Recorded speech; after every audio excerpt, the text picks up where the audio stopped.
এই মুহূর্তে আপনাদের সামনে হাদিস বলবো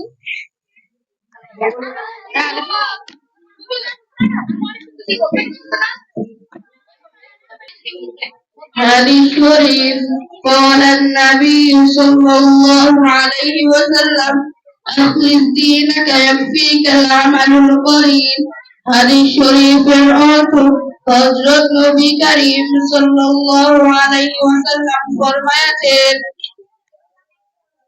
তোমাদের মধ্যে সর্বোত্তম ওই ব্যক্তি যিনি কোরআন মাজিদ শিক্ষা করেন এবং শিক্ষা দেন। 2 নাম্বার হাদিস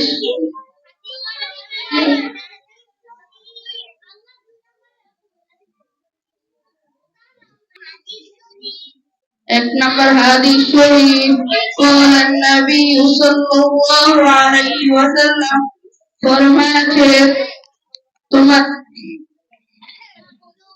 তোমার ঈমানকে খাঁটি করো অল্প আমলে নাজাতের জন্য যথেষ্ট হইবে। 2 নম্বর হাদিস শরীফ খায়রুকুম মান তাআল্লামাল কুরআনা ওয়া আল্লামা হাদিস শরীফের অর্থ তোমাদের মধ্যে ওই সর্বোত্তম ওই ব্যক্তি যিনি কোরআন মাজিদ শিক্ষা করেন এবং শিক্ষা দেন। আসসালামু আলাইকুম ওয়া রাহমাতুল্লাহি ওয়া বারাকাতুহু।